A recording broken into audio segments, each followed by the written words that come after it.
Gugatan Partai Prima dikabulkan oleh PN Jakarta Pusat. KPU dinyatakan keliru dalam melakukan verifikasi administrasi terhadap Partai Prima.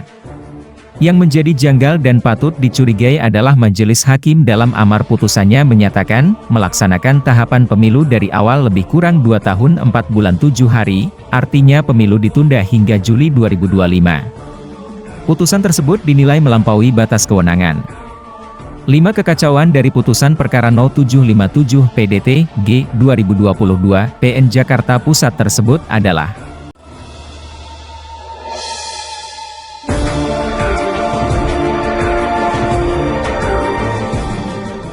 Pertama, putusan ini bertentangan dengan konstitusi negara.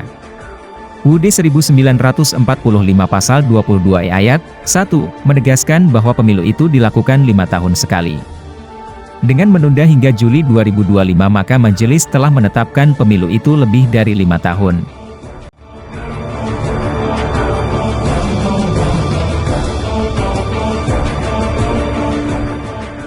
Kedua, sangat gegabah pengadilan negeri memutus perkara pemilu yang sebenarnya masuk ruang hukum tata negara. Gugatan perdata tidak bisa melabrak hukum publik ceki hukum tata negara.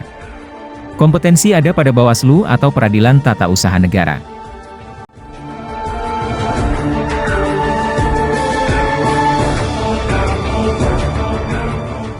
Ketiga, menghentikan proses pemilu dengan putusan, serta-merta, patut diduga ada motif di belakangnya.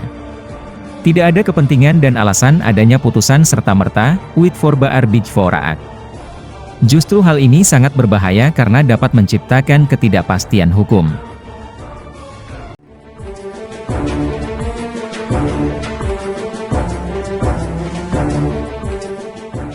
Keempat, perkara ini adalah perkara perdata yang konsekuensi hukum dari putusan hanya mengikat kepada para pihak KPU dan Partai Prima.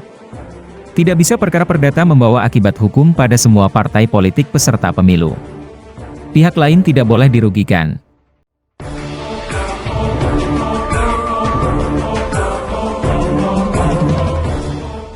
Kelima, KPU dihukum membayar ganti rugi sebesar 500 juta rupiah.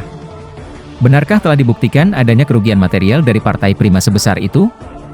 Lagi pula aneh amar putusan ini, di satu sisi proses dihentikan dan menunda pemilu demi kepentingan Partai Prima, tetapi di sisi lain Partai Prima dapat untung 500 juta.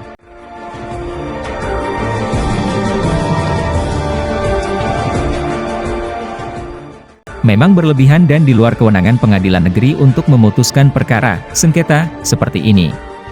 Kejanggalan mencolok dari putusan ini pantas menimbulkan berbagai dugaan. Karenanya Komisi Yudisial harus turun tangan.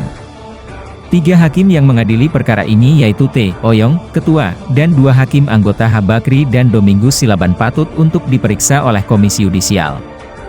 Adakah ketiganya melakukan pelanggaran etik atau pedoman perilaku sehingga patut untuk dikenakan sanksi?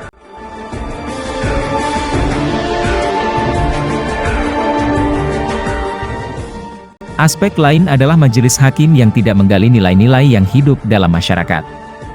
Nilai yang hidup dalam masyarakat adalah penentangan keras publik atas agenda penundaan pemilu. Sebaliknya muncul dugaan kuat bahwa majelis hakim telah ikut dalam permainan politik untuk menunda pemilu. Bermain di angka 24 dan 7. Majelis hakim di tingkat pengadilan tinggi diharapkan dapat meluruskan putusan PN yang dinilai tendensius dan kontroversial ini. Putusan pengadilan tinggi dapat membatalkan putusan PN dan Niet Onafhankelijke Verklaring, No, atas dalil bahwa pengadilan negeri tidak berwenang untuk mengadili perkara akuo. Salam Dedi Ahmadi Official.